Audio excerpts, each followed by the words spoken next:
In this week's podcast, I welcome one of the most influential academics in the blockchain and cryptocurrency space, Professor Sandner. NFTs are technology, right? And many people are saying that NFTs is something like digital art and so on. And I think that can be true in a few occasions, and we know good examples here. But mostly right now, NFTs are what I would call digital status symbols, right? It is an honor for me to welcome on today's episode one of the most important scientists in the blockchain and cryptocurrency space. Welcome, Professor Sandner. Yeah, Sebastian, thanks. And happy to be here. Let's talk about blockchain, Bitcoin, and so on, right? Yeah. Shall we jump into the interview? Yeah, let's do it. That's fine. Maybe for the people out there who do not know you, can you please tell us who you are and what do you do? Yeah, well, I'm a business student, so to say, and also half computer scientist by origin. I studied at the University of Mannheim, then did my PhD at the University of Munich. And I also have been self-employed, founding a couple of companies out there. Then I switched to the university, and over there at the Frankfurt School, we have founded the Blockchain Center some 6 years ago. And since then, we are exploring blockchain technology, of course, which is primarily crypto assets nowadays, including Bitcoin, Ethereum, DeFi, and so on and so forth. And from the university side, we are doing a lot in this area, primarily focusing on education in this field and also focusing on specific subsets of the technology like decentralized finance. We also have a study program for the students and so on and so forth. Besides this, I'm also engaged, for example, in the Blockchain Founders Group, which is focusing on venture capital investments, and also 21E6 Capital, which is a crypto fund of fund. So I'm trying to not just touch the scientific area in this field, but I'm also trying to do practical things to not lose the touch, don't lose the footprint in those areas, like the practical world where all this develops very, very dynamically these days. I really think your work is inspirational. I also really like your books. And I think in modern education, there must be much more connection between the economy and the theories, because I sometimes complain about the ivory tower and how people are always talking about stuff and not executing. And but before I ask you more specific questions about your work, can you maybe tell us when and how you first got involved with blockchain and cryptocurrencies? Well, I think with many people a couple of years ago, I also inspected Bitcoin at first. Bitcoin spiked with regarding to its price a couple of years ago. Then it was in the media, and like many other people, then I also got to know this technology. I read the white paper. I digged down the rabbit hole, as many people say it. And from this origin, then I also explored other technologies such as Ethereum, other layer ones, and so on and so forth. A couple of years ago, there also have been many interests from industrial corporations like Bosch, Daimler, Siemens, and so on. They also wanted to explore blockchain technology, but this has faded away to some degree, also due to the Corona crisis and many other crises. And therefore, I think it does make sense to just focus on crypto assets nowadays. Mm-hmm. Were you in the beginning skeptical, or were you very intrigued since the start? I think that's the key question. And to be honest, I think everybody starts with a skeptical mindset. I myself have also been skeptical. I think everybody starts with some skepticism. But once people are exploring the technology and reading the white paper, talking to other people and so on, then their mindset turns a little bit more neutral and sometimes also positive. So therefore, yes, I also started with quite some skepticism some years ago. I think when someone digs deeper into the space, there's really also a philosophy behind all the cryptocurrencies.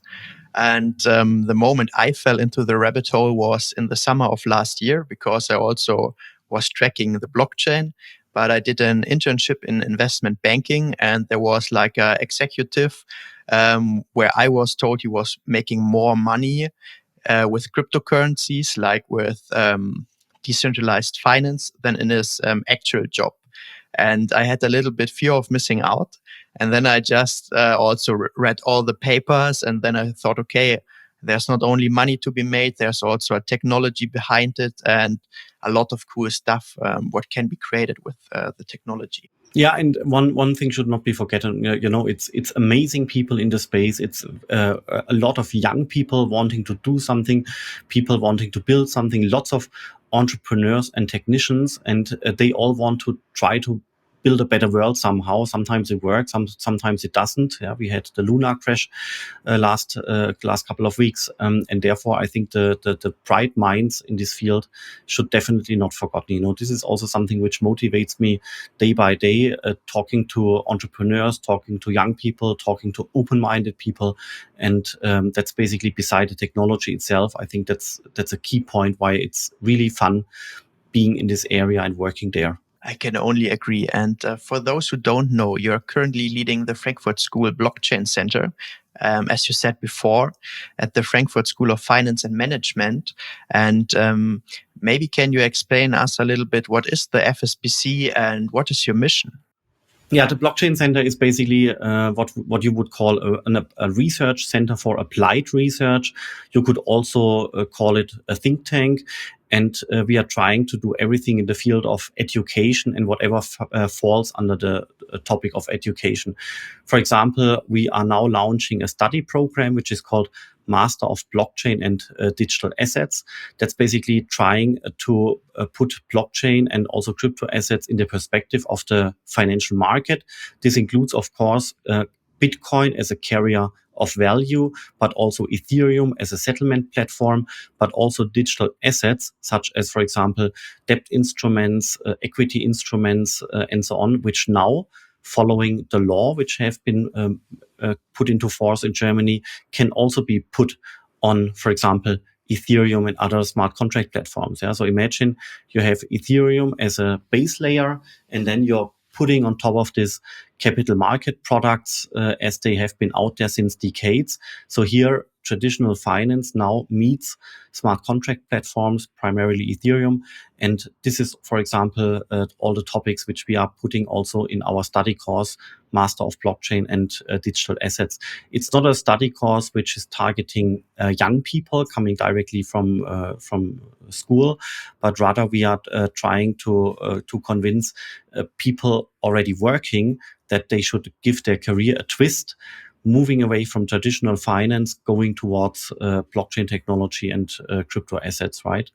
And yes, there are many, many, many crypto assets out there, but we should not forget that Bitcoin by far is the largest crypto asset out there. And I also think it stays like this. Then we have Ethereum as number two. Both Bitcoin and Ethereum taken together make up 60% of the entire market capitalization of crypto assets. So that's quite massive. So the other thousands of tokens are much, much, much smaller. Therefore, we should always have in mind this very strongly biased market with Bitcoin, Ethereum ranking on position 1 and 2. Then besides the study program, we also do workshops, for example, for companies in the field. And I think one of the most interesting programs we have started so far are the so-called talents programs. A couple of years ago, we started with a program which we called DLT Talents, with the goal of empowering women in the field to also get in touch with the technology. I think we all know that, especially in Germany and in European countries, the share of females is quite small. And we also have been criticized, for example, when we organize a conference and other things, that the share of females is so small. And that's when we thought 2-3 years ago that we have to change this somehow. And the best mode of changing this is, as always, education. You have to educate people, but you also have to have people who want to be educated, right? And once people then understand this technology, they change their career, they join blockchain companies, then they jump upwards in the career ladder. And now, 2-3 years later, we can say that in case we are now organizing a conference, there are also much more women there than a couple of years ago. So that proves basically that it works. And our DLT Talents program is not a traditional lecturing format as we know it from university. It's rather a mentoring format, like a coaching format, where in this case, women are meeting us every second week for one evening, every second week, all being done digitally. Then we discuss the current developments. People or the participants are getting a homework. They work on the homework. They present their results in the next session 2 weeks later. And this program runs then for 3 months.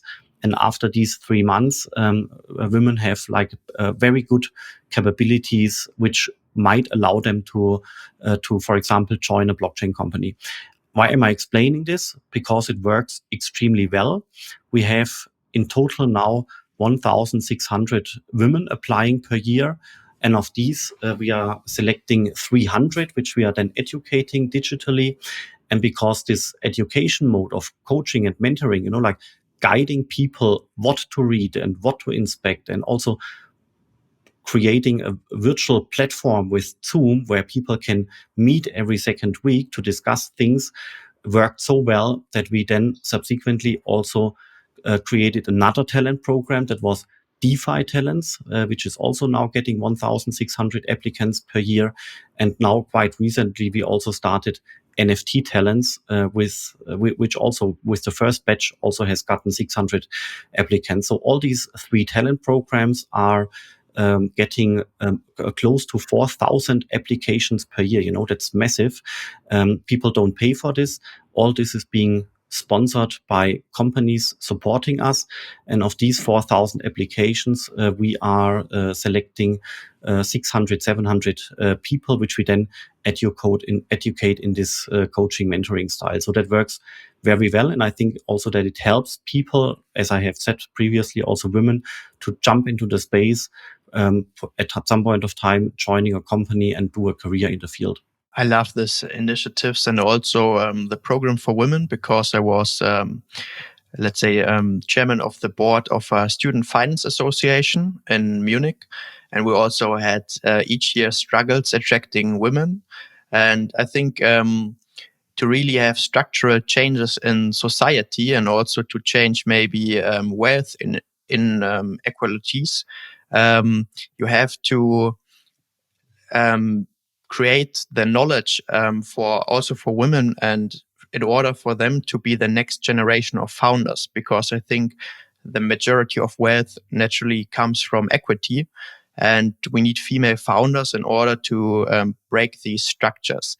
And unfortunately, I missed the NFT talent program. I just looked it up in order for the research for this podcast episode. I think this is also quite interesting because you have also different trees in the program, right? Like the entrepreneurial tree or the venture capital tree. Maybe can you explain a little bit more about that? Yeah, that's this is basically coming from the original format of the program. So remember, DLT Talents was for women, and I think it's not unfair to say that women are not always like computer scientists, right? I think that's pretty clear. So women have other strengths, investing and media, law, and all these fields, not just computer science. So in case to succeed with this, we had to basically open up the space beyond computer scientists. And that's why we created these 5 tracks. For example, women can choose to focus on a subset of the technology, like investing, like regulatory stuff and law, or being a multiplicator, doing media stuff, of course, also doing computer scientists topics and so on. So then people can self-select what they would like to focus on. And this typically works extremely well to also cover many people. I think computer science is most important in this entire field. I also strongly believe that everybody in this field, including lawyers, business persons, and so on, they have to know what a smart contract is. That's basically the common ground, what people should understand. What is a ledger? What is a node? And what is a smart contract? So lawyers, for example, they also should understand what a smart contract is. And in case I'm presenting a smart contract to them, they should at least understand what's written there. Is it an escrow smart contract? Is it an interest payment? Is it a token trading smart contract? What is it? I'm showing you. So people should be able, lawyers and everybody should be able to read what's written there after inspecting it. But I also don't think that people necessarily have to be able to write a smart contract. That's something for computer scientists, but reading a smart contract and understanding what it's most probably do, that's basically the smallest common ground for people in this field, what they have to understand. But this also comes with a burden. I would also say that without a love for technology, without a love for IT, without the willingness and the openness to understand technology, people should not try to do a career in the field. In case you want to do work in the blockchain field, then you have to touch the technology like ledgers, nodes, and smart contracts. In case you do not like to touch technology this way, then you should not work in this field, because that's the minimum requirement people have. And the workaround for lawyers is, as I have said, that lawyers, for example, not necessarily have to write smart contracts, or they don't have to set up a node necessarily, but they should at least understand what's going on there. And as you have said, Sebastian, it's not enough just reading stuff. It's not enough just watching YouTube videos or listening to podcasts. At some point of time, people have to make their hands dirty in terms of doing something on the ledger, doing transactions, committing a smart contract to the ledger, whatever, but you have to make your hands a little bit dirty. It's like learning how to drive a car. You can't learn how to drive a car when you're just inspecting traffic signs and reading how other people are doing this. You have to sit in the car, you have to turn the steering wheel, you have to push the gas pedal and so on. Then you learn how to drive the car. You're not learning how to drive the car by reading how others might have done it in the past, right? That's basically, it's trivial, right? It's nothing special, but it's the same way we should also treat such technologies. And I think our programs and also the numbers, right? They show that it works. And concerning education, I think education is most important here. And you can educate people who do not want to be educated, right? So asking me to hold a speech in front of 20 people from public authorities, right? Then very often it does not work because you can't push this knowledge into people's minds. You have to wait until people want to understand it, right? In the Bitcoin area, very often it says that basically people have to find the technology. That's exactly what I mean here. People have to get inspired. They have to ask for this technology, and you have to have this willingness that they want to learn it. And in case you have such people, then you can easily teach it to them. But it's very much different in comparison to, for example, school or university, where you have a lecturer instructing 40 students, whether they want to learn it or not. Then it's very, very difficult. And concerning our talent programs, we have these call for participants. It's on the web. You can check it out. For example, when you Google for DLT talents or DeFi talents, then people apply. We ask a couple of questions to proxy the IT knowledge. For example, do you like working with mathematics, right? That's basically the best proxy we can imagine, because in case people like mathematics, then reading and understanding a smart contract should be possible, right? In case people dislike mathematics and they do not want to touch mathematics in any way, right? Then most probably they will also have difficulties understanding a ledger, transactions, nodes, smart contracts, and all this stuff. I totally agree. And speaking of the Blockchain Center, how did the center get started? So what was your initial founding process? As always, we had the idea at the university, and basically you have to have both sides in place. From my side, as a founder of the Blockchain Center, it was my task to write a proposal. What do I want to achieve? How do I want to do it? And where can I get money for this to employ people to then subsequently grow? So that's basically like an entrepreneurial process. But the Blockchain Center is not a company, right? It's just a department within the university. Also in Germany, we have the word chair for this, or institute, something like this. So it's basically a department within the university. It's not a company, so I'm not owning anything here. It's just me operating this. So I drafted this proposal together with a couple of people from the university who provided very valuable feedback, and then I discussed it with the presidential office. And this is then also what you need. Even though, of course, people in the presidential office, they are of course much older than me. But in our university, we had people there who have been very open towards this. Yeah. So in case you talk to elderly people who are closed-minded, then they would reject such an offer.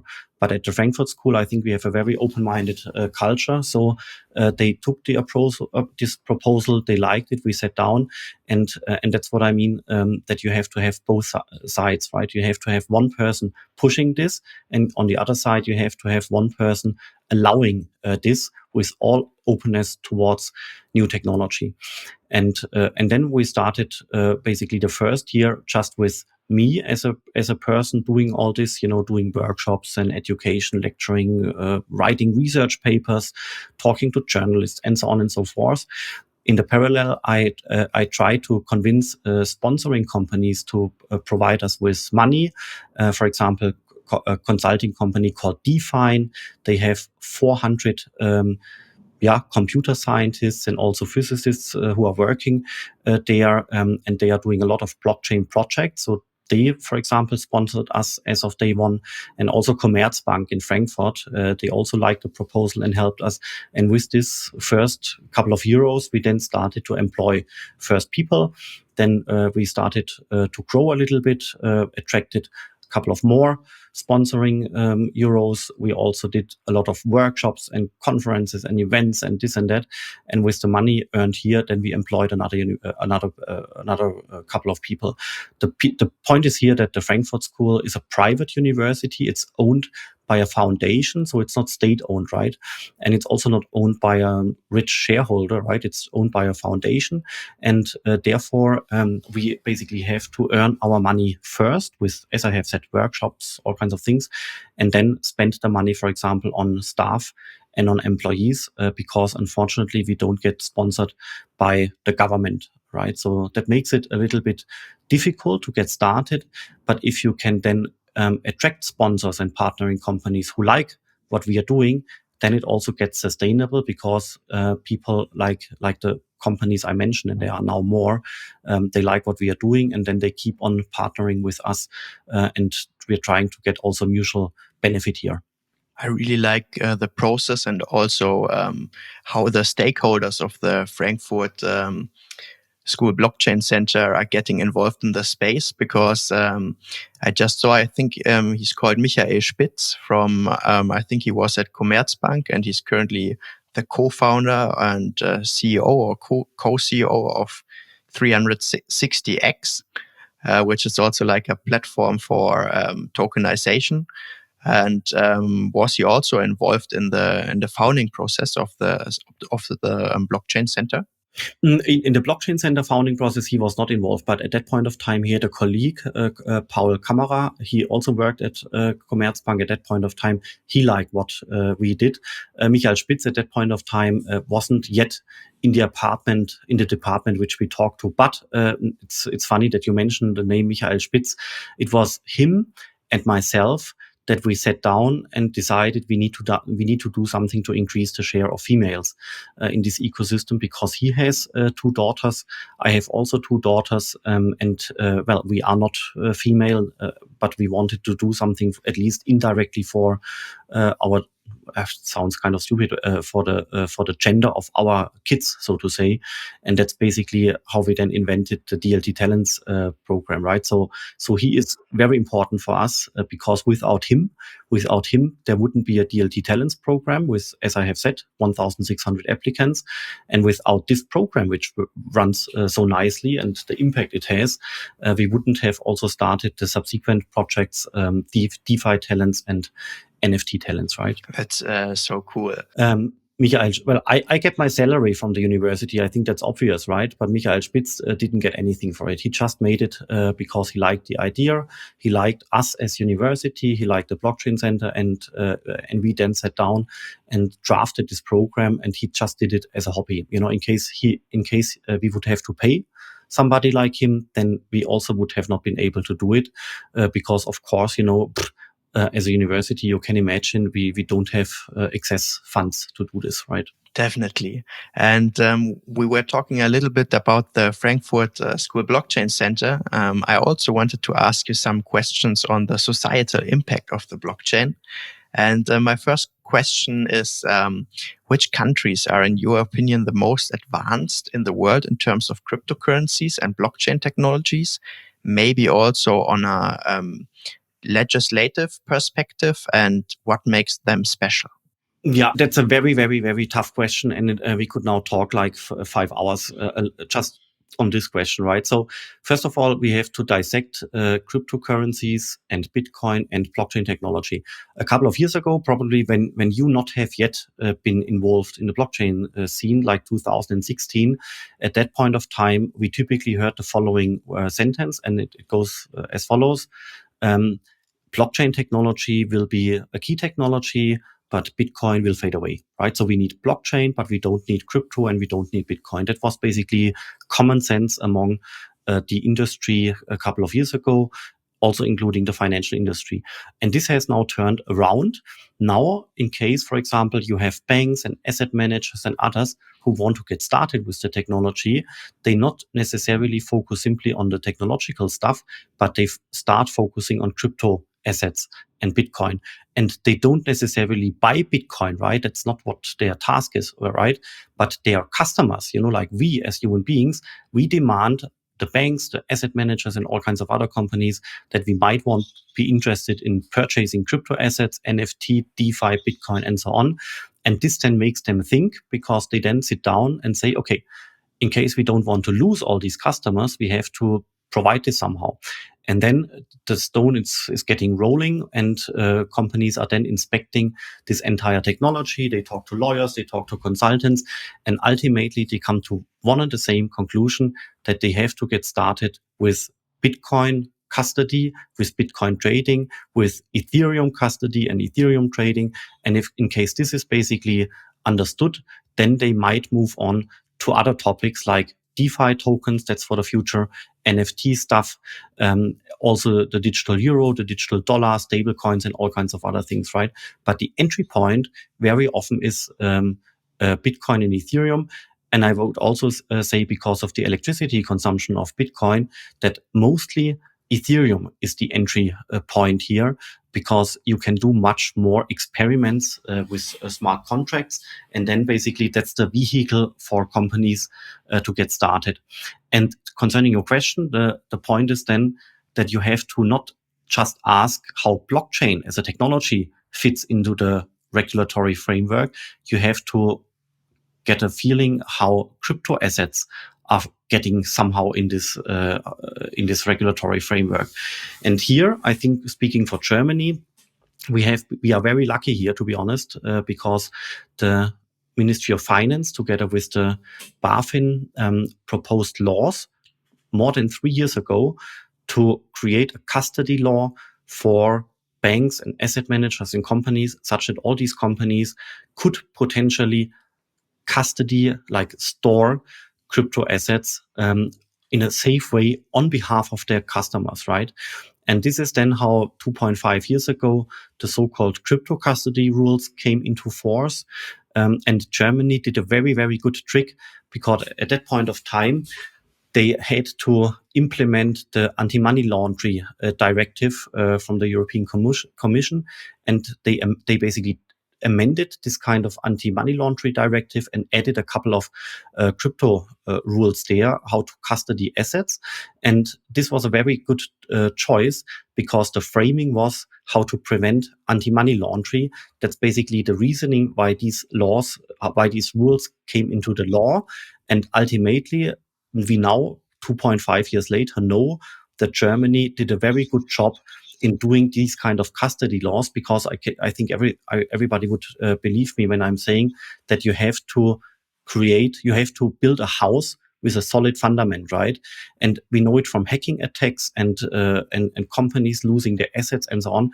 We know it that the best fundament of a house built in the blockchain space is basically a solid custody tech. And that's basically why in Germany, not everybody can serve their customers with regard to custodying the assets. They first have to get the license from the BaFin. And this then dissects companies who are playing according to the rules and companies who are not playing according to the rules. So Germany here is a very, very good country for doing this. On the higher level, European Union, there are some strong issues because a new regulation will come to us. It's called MiCA. That means Markets in Crypto Assets Regulation. And here we have some very tough issues here on how to treat crypto assets. But this is something for the future, right? And the European Commission is trying to sort these issues out. But on the national level, with regard to custody, I think Germany is doing a good job. You ask about other countries. I think in the past, we also have seen that Singapore is doing an amazing job there. We also saw in Europe that Switzerland is doing a fascinating job. They are even, I would say, 1 or 2 years ahead of Germany. We also saw the small country Liechtenstein proposing a very solid law framework for everything around tokens.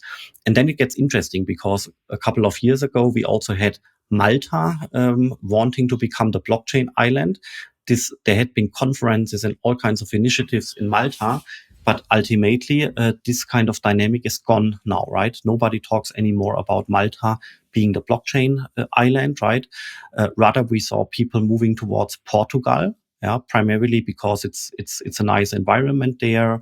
It's good from there to travel to the US, because it's already halfway, so not perfectly right, but it's a significant way from Germany over Portugal to the US. So it's geographically nicely placed, and primarily they at that point of time they didn't have crypto taxation rules in place, which made gains from crypto assets tax-free, such that many people moved to Portugal, right? Now this changed again. We saw that Dubai and the UAE is trying to do a very interesting crypto framework, such that many people are now moving over to Dubai, such that Dubai is getting a very interesting space. So you see that there is no general wisdom here how countries are tackling this. It's also coming in waves. And in various years, various countries are ranking on the upper positions here, right? Just with a couple of exceptions. Switzerland has always been on the forefront. I think Germany, at least speaking for the EU, is quite good. Yeah, it's not perfect, of course, but it's quite good. And let's talk also about the US. In the US, you have amazing entrepreneurs, amazing companies, Chainalysis, for example, Coinbase, and many others. Despite their regulatory difficulties, these companies grew a lot. And now we also see that finally, like years after the European Commission, finally President Biden and the White House, they also want to draft a regulatory agenda for all kinds of fields. But the interesting point is the following. They are a couple of years later than we over here in the European Union, but I'm still worried that the European Union is creating a couple of very hostile rules for companies. And in case the US is doing this better, then very quickly the US might become a very like the forefront blockchain country over there. But they have to sort out things. They said very clearly that they do not want to ban Bitcoin and crypto assets in any way, but they want to regulate it, which is perfectly fine. Look at the Terra Luna disaster a couple of weeks ago. We now see very, very, very clearly that you have to regulate parts of this ecosystem very, very strictly. One word maybe about this. I think the Terra Luna disaster does not need to be explained, right? It's basically a cryptocurrency pair which imploded, Terra and Luna. Such a project could not have been created from within the European Union because the laws which are existing here and which will come next year are preventing entrepreneurs to do such things, right? Which is good. But at the same time, the rules on the European level, they are so tough that they are also potentially hindering innovation in the domains of stablecoins, metaverse developments and other things, such that I would conclude that the European Commission is trying to do a good job, yes, but they are also installing such high hurdles that it's difficult for companies to comply with these rules. And once again, turning towards the US very often do not have yet such strict rules.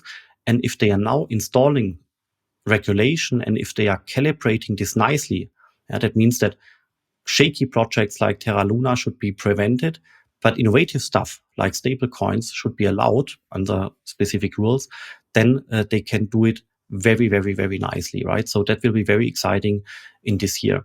And maybe one last sentence, Sebastian. Then we also have many other countries. El Salvador now making Bitcoin legal tender. Half a year ago, we have other developments in this field also. That's not regulation at its best, but it's also creating innovation such that in El Salvador now thousands of freelancers and companies are settling down and wanting to build something in the crypto space. That's basically human labor moving there, also capital moving there, and potentially inspiring the economic base of this country. That's also something which needs to be mentioned. So you see here, Sebastian, talking about regulation in this crypto field is a very, very, very broad topic. It's not easy. And we didn't even touch about data protection and all kinds of other stuff. Definitely. And you said a lot of interesting stuff. My first question would be, is there a pattern for these countries which have a hype, for example, as you said about Malta, the Isle of blockchain technologies, and why did the hype stop? So do you know why people went away from Malta? Did they have the wrong legislation, or is it just like driven in waves? No, it's not. It's not just driven in waves. It's ultimately it comes down to the people working in specific authorities and also the way whether people are doing marketing with this, right? Yes, you have to do marketing in this field. Switzerland is doing this very nicely. But from a rulemaking, from a policy making perspective, you also have to deliver at some point of time. Switzerland is doing this very nicely. They do good marketing.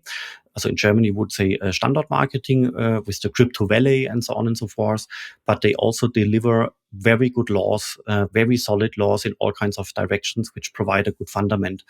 In Germany, we had excellent people, honestly, really excellent people working at the BaFin, at the Bundesbank, the German central bank, but also at the Ministry of Finance and also in other ministries.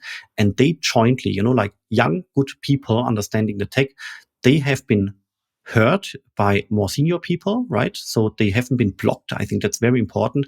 And then these group of people, I would estimate this to be maybe 30 people, maybe 40 people, maybe just 20 people, who knows? These people stuck their heads together and then created thoughts, what is the best way to regulate it? And in the beginning, they came up with the custody rules. Then subsequently, they came up with the Digital Securities Act. That sounds very good, right? Digital Securities Act. In German, it's called Elektronisches Wertpapiergesetz. That sounds much more boring. And then another one is the so-called Fund Location Act. That sounds also amazing in English. In German, you would translate it to Vorstandortgesetz, which sounds much more boring.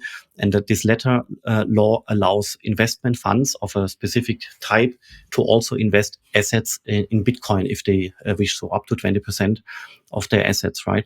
So ultimately, I think it's a mixture between delivering rules, delivering laws, trying to integrate such laws in the existing rules without creating too much confusion, and then also doing a little bit of PR around.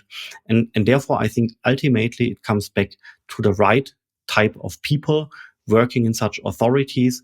And then the more senior people over there, they have to also allow these young tech guys who understand it to spend some time doing this, right?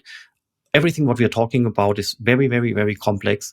And in case people don't get the time to investigate it, to understand it, and to draft laws and so on, then nothing can come out, right? So you also have to have the senior level who needs to allow the tech guys and people understanding all this to invest time to come up with rules. And maybe a last remark. A couple of years ago, there have been the ICO tokens being sold. That was 2017 and so on. And at that point of time, regulators and policymakers, they have been very much confused because people used words like utility tokens and security tokens and so on. And at that point of time, it wasn't very clear what it is, right? What is a utility token? Is it a new type of thing which didn't exist, or a security token? Is it a new type of capital market format? Like, what is it? And now it's easy, right? Now, in retrospect, it's very easy. Now we know that you have to dissect the law on the one hand side and the token on the right hand side. And a security token is nothing else than plugging a share, plugging a debt instrument, plugging a bond into the form of a token, right? And the Liechtenstein people have come up with a very nice image. They created the so-called token container model. And that speaks for itself. Token container means that a token is sitting on a blockchain system like Ethereum, and then you put something in this kind of token container, like a container. You put something in. And in this container, for example, you can put a share or a bond or a debt instrument, or you can put into the container US dollar, then that's a stable coin. And this is, I think, now widely understood, but a couple of years earlier, people have had difficulties understanding what's going on there.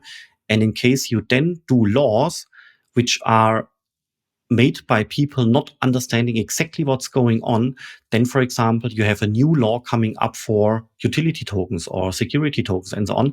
And this is then going in very tough conflict with regard to the existing laws which are out there, right? So you see this in a couple of countries, for example, Thailand and other ones, which had difficulty sorting this out.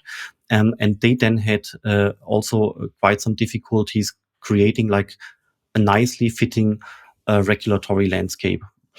And therefore, I think it comes in waves because there are multiple initiatives in many countries. But ultimately, I think it comes down to good people, open-minded people, people understanding the tech, people talking to each other. And for example, speaking for Switzerland and also for Germany, for example, those people I'm talking about, they also have visited blockchain conferences. Yeah, not for doing espionage or things like this, right? That's not the case. But for meeting the entrepreneurs, for understanding the crypto people, for getting in touch with them, understanding the problems, the issues they have, and then trying to compile this into laws, right? Therefore, it's in the traditional scientific literature, you would call this absorptive capacity, right? Laws cannot be made in an isolated tower, right? You have to talk to the people out there. You have to understand the tech. You have to understand the problems, and then create laws which are somehow solving all these issues. And this has been excellently made in Liechtenstein, in Switzerland, and elsewhere, but also I think in a quite good way in Germany. It's not going so extremely well on the European level because laws which are made there are here and there, a couple of very crucial rules have been sometimes made without second order and third order consequences in mind. What fascinates me every time is how few people can change like a whole system and be responsible for the legislation, and also I think also of your work and the blockchain center you created, and how many people are now every year going through your program. And it is like like a how do you say it, Zinseszins effect in English? It's a compounding effect. Yeah, the compounding effect. And I think the same is with the people, because I think great people inspire great people. And when I have here an expert like you, I just wanted to ask you something about NFTs, because NFTs can sometimes be seen as art. I think if I have like an art NFT, because of course there are artists like Beeple or also Beltraki who create collections. And of course, from a, let's say, from a taxation perspective, art has special rules. And do you know where's the current legislation in Germany or in Europe in this regard? And I was also wondering, because there were like NFTs who airdropped coins, like, for example, crypto. Crypto conks, I think they are called, or it would also be possible with NFTs dropping NFTs. Because, for example, if the legislation would just say, okay, tokens are like an asset and not art, Is there currently a law for NFTs who drop NFTs that these are like assets in terms like shares or something? Yeah, that's a complicated topic. So first of all, NFT is a technology, right? And many people are saying that NFTs is something like digital art and so on. And I think that can be true in a few occasions, and we know good examples here. But mostly right now, NFTs are what I would call digital status symbols, right? When I was young in school, then I wanted to have a Swatch watch at the handwrist, right? I might wanted to have a Levi's jeans and so on. That have been the status symbols of our generation. When I was in school, I finished school in Abitur in 1999, right? And nowadays, people are of course more digital, so they might be interested in digital status symbols, right? And digital status symbols are nothing else than the personal profile pictures. I purchase an NFT, I add it to my Twitter account, and this way I'm associating myself with a specific community. That's of course not for everybody, but you see it on the market that there are thousands of people who want to have this kind of association from the perspective of digital status symbols. This makes, in my mind, very much sense. But therefore, it also, in my mind, does not make sense that various NFTs are so highly priced. Yeah, some of them might be very scarce. They might be what you would call blue chips, and they might be valuable in the future. But these masses of NFTs, that's not digital scarcity in any way, and therefore the prices, in my personal opinion, are a little bit inflated right now. I think this will change in the future. And besides this, you can have thousands of other variants of NFTs. You can have gaming items. That's the traditional example of a sword, which I have in a specific computer game. Then I might have badges for my identity. For example, I do a study program. I succeed with it. Then I get an NFT because I did it. For example, with our crypto assets conference, we also sent out for experimental purposes NFT tokens for the participants, just to see what happens. The value is 0, right? But we wanted to experiment with it. So these are all NFTs. And such NFTs, which I just have mentioned, like putting an image in there or adding a badge for a personal achievement in there, I think they are not regulated so much. But as soon as you're trying to package in there something which has value or that's most important, which is regulated by other laws like shares or debt instruments or real estate or whatever, then of course you have to comply with all these thousands of other rules out there. So NFT is not allowing you to work around existing rules, but NFTs are allowing you to create new domains which are by law not relevant, like putting images in there or using badges for attendance at a conference, right? So you always have to have in mind this token container model approach, thinking of a token as a container and what is in this token. Yeah, is it the attendance at a conference? That's not really regulatory relevant. Or do you try to put there real estate? Then of course you have to comply with thousands of real estate rules and so on and so forth. So this then limits the space of what you can do and where it gets complicated and not. And maybe I think the following remark could be very interesting. Very often people in the past said that let's now use blockchain technology to digitally transform the real estate market. Let's make crowd investing for real estate. That's the discussion which is called tokenization of assets. We can take vintage car or we can take watches or any other asset out there and plug it into a token, right? NFT or not NFT doesn't matter. And digitally transforming these kinds of domains have shown to be very, very, very difficult. And after a couple of years in the area of tokenizing assets, we now see that some experiments work, but nothing works at scale yet. Yeah, so nobody has found the holy grail because it's so difficult to accommodate these existing rules within this token container structure, right? But at the same point of time, we all know that the crypto domain with DeFi and NFT and profile pictures and stuff grew like hell, right? And why is this? Because these domains, they are new, right? there are no legacy laws out there for DeFi. There are no legacy laws out there for Bitcoin. There are no legacy laws out there for profile pictures and things like this. So therefore, in the absence of these legacy rules, entirely new domains could flourish and could grow. And that's basically where the dynamic is now. So in case somebody approaches me saying, I would like to tokenize this real estate, then I typically answer, think about it twice. It's extremely difficult. Other people approach me saying, I would like to tokenize the attendance of a conference or things like this. Maybe you can never earn money with this, but the latter point actually works much more easily. Some of the stuff works. We've seen it. We see the market volumes, and some of the stuff, of course, doesn't work. But I think it's very interesting to observe the tokenization of existing stuff, which is very, very difficult, and the tokenization of newly not existing stuff, which we see perfectly in the profile, in the personal profile picture area of NFTs. This is so exciting because I also use Timeless, and I just bought like a small share of a Banksy, I think for €50. And they do exactly what you told, like the tokenization of art, old timers, also of NFTs. And they make basically everything tradable for also, I would say, the public and not only wealthy people. And DeFi, I think, is also quite interesting. And you talked before about the Terra Luna crash.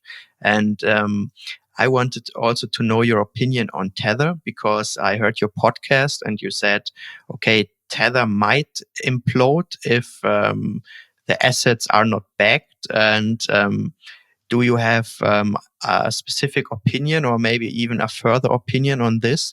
And also, could you further explain how like the Tether implosion would affect also the cryptocurrency exchanges? Yeah, we can think in scenarios here, but it's again very difficult. So I think we have to first clearly specify the word risk, right? There is with Tether, there is the risk that there might be not enough assets in the background. So they tell us they have 70 something billions in US dollars, and that's what they tell us. And maybe that's there, that's good, then it would be good. Maybe it's not there, then it would be pretty bad. So that's a risk, right? But and the risk is something people are worried about all the time. But sometimes this risk then materializes. Then you have drawdowns in the market, and sometimes the risk is not materializing. Yeah. For example, China is also a very good example here. So with China, there was always the risk that they are regulating cryptocurrencies, right?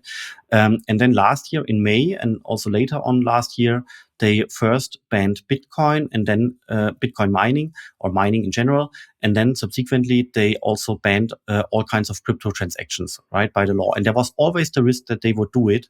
But when the risk materializes, right, people then acknowledge, okay, now the risk is basically has materialized and the prices drop significantly. That's exactly what happened last year. But there is a huge benefit of this, and this is the risk is now gone, right? That's something we should not underestimate. The risk that China is regulating this is now gone because the risk has materialized. So it's already in the prices. So so China cannot lead to a major drawdown anymore because the risk is gone. Because it has materialized. Yeah, we saw it in the markets, everything crashed. The same happened to Terra Luna, and the same might also happen potentially in the future about Tether. Actually, I'm not so much worried there because Tether is now there since years. Tether is partly owned, I think, by Bitfinex, or at least by similar stakeholders of the Bitfinex ecosystem, and they are, I think, they are relevant for the system, but at least talking about Bitfinex, they are doing a good job. Bitfinex has been hacked, I know this, but still, in general, I think they are important for the ecosystem, and I don't think that they are doing too risky stuff, which would lead everything to implode. So that's basically good, but the risk still stays there, right? So we can never see, we never know when the risk might be materialized, and then we would have, I think, a very big issue here, because then we would see that crypto prices would fall following the losing trust in this space. What would happen? I think it would happen exactly the same stuff as with Tether, right? The same stuff as with Terra Luna. Prices would drop. The entire crypto market would suffer, especially DeFi would suffer because DeFi dramatically, significantly relies on stable coins, right? And what would we also see? We would see that the decentral approaches like primarily Bitcoin, but also Ethereum, they would simply continue to produce blocks. They would survive. They would also drop in value, but not as much as other tokens, right?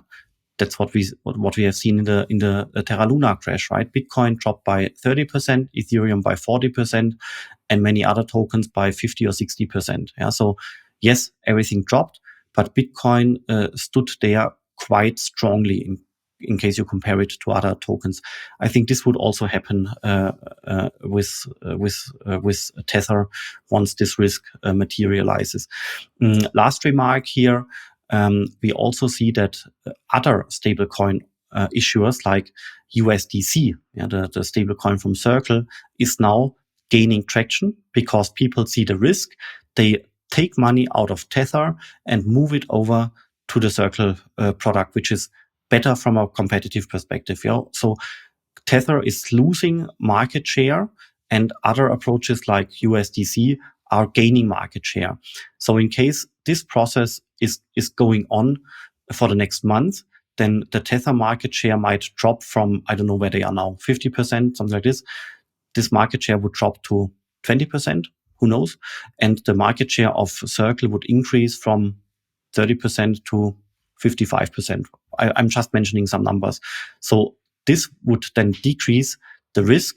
So in case this happens, and I hope this happens, in case this happens, and then people will find out that Tether is not fully backed, then the risk is lower because then the system relevance of Tether has been decreased because people have moved over their assets from Tether over to USDC, right? I hope that this happens. So in case people are discovering that Tether is not having all the assets on their bank account as they are promising, if this happens, then I hope that by this point in time, enough assets have been moved over to Circle such that the implosion of Tether would not affect us too much because people have already shifted towards other projects of higher quality.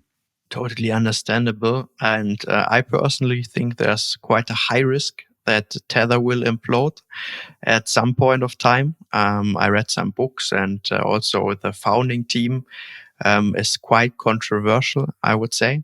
But I'm also very excited about the future, and maybe two last questions to wrap up. The first one is, and you don't have to answer it, it is a little bit personal because it is, do you personally invest also in cryptocurrencies? And do you, even though no financial advice, have some blockchains or cryptocurrencies which you think are very promising for the future? Well, I did spend some money to explore these technologies because, as I have said in the beginning, you can only understand the technologies when you are getting your hands dirty in case you touch it and do transaction with Ethereum and MetaMask and so on and so forth. So mostly what I'm doing is basically for my personal education but also I think I also indicated this previously. I think the most interesting assets right now are simply Bitcoin and Ethereum. Yes, you can make much more profit potentially with other assets out there, but then you have to dig into these subtopics very, very, very, very strongly. I think everybody should avoid taking advices. So in case somebody, the word shilling is relevant here. In case somebody shills me their NFTs, like this is like on LinkedIn, we have this new collectible, it will be the biggest NFT drop on earth and so on and so forth.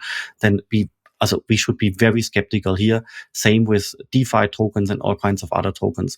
In case people are investing, then they have to try their best to first understand it.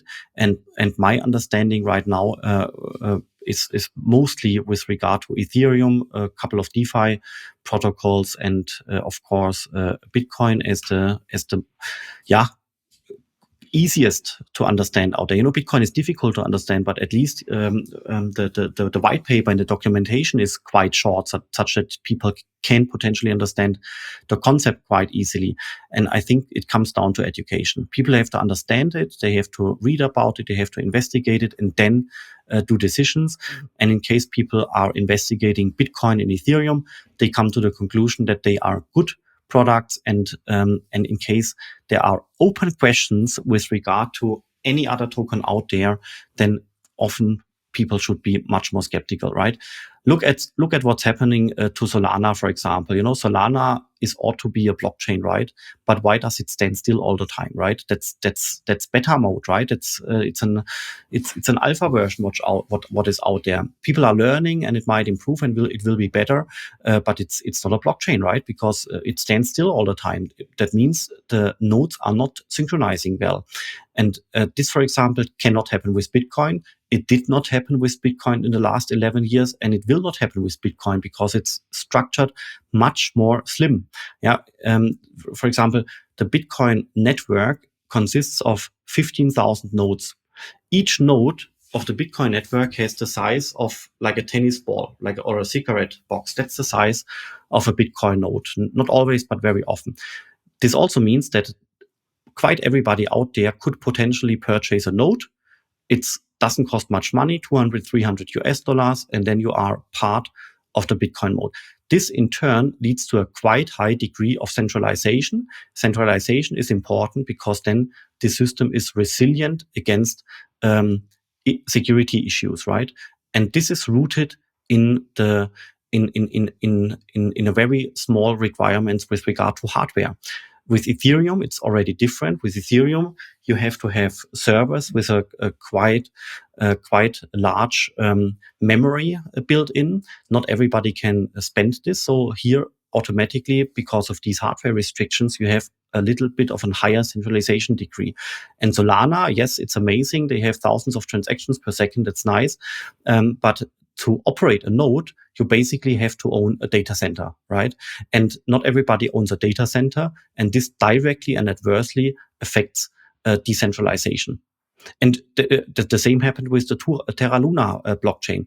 I think the technicians over there did basically a good job, but they were also able to halt the blockchain, right? But a blockchain which you can halt, that's basically not decentralized enough. And due to the Terra Luna disaster which we had, I think people, once they start investigating all this, they come to the conclusion that Bitcoin, Ethereum, and so on are good products because it's unstoppable, right? And one of the key promises of blockchain technology is that it's decentral. That means nobody can stop it. There is no centerpiece of power, right?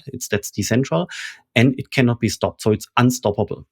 And for example, Solana and other chains, they have a centralization degree because of their architecture, and you can also stop it. So that's not decentral enough. So this Terra Luna disaster is now, unfortunately, teaching us the value of decentralization. Yeah, totally. I think it is also fascinating because I heard your podcast and you were also talking about the Raspberry Pis in the Bitcoin network and how decentral it is. And I think even though I read before about it, it was the first time where I really imagined it. And also thought, okay, like the Solana network or other networks also have maybe 10 or single points of failures. And if you really want to shut like a blockchain down, maybe also as a government in the future, in 20 years or something, I think this is also very interesting. And Yeah, exactly. Because with Solana, you can most probably with Solana, you can identify these data centers. Where are they located on our planet? I think you can find this out right now, right? But with 15,000 small nodes of Bitcoin, they are placed in some kind of student residence hall, co-working spaces, in the basement of freelancer who are doing IT developments, and so on and so forth. nobody will find 5,000 nodes, right? So even if you would like to destroy 15,000 computing nodes, you just don't find them, right? That's exactly what I mean. I think we should be more skeptical about all these thousands of projects out there. And in case there is a project which is very, very shiny and makes brilliant marketing, then even more so, people should try to dig down. And in case it's getting too complex, right, then better don't touch it, right? In case it's getting too complex, better don't touch it. And don't trust too much what other people are saying, because other people might also be wrong. That's also one learning of the Terra Luna thing, like thousands of people have invested and they were all at risk and they all lost money. And the scariest thing out there is that some people have lost their life, because they committed suicide, because they have lost so much money. That's basic. And this is something where I also say that, yes, we need regulation. We need the right regulation. Nobody should ban what we're doing here, but we need some regulation that things like this do not happen.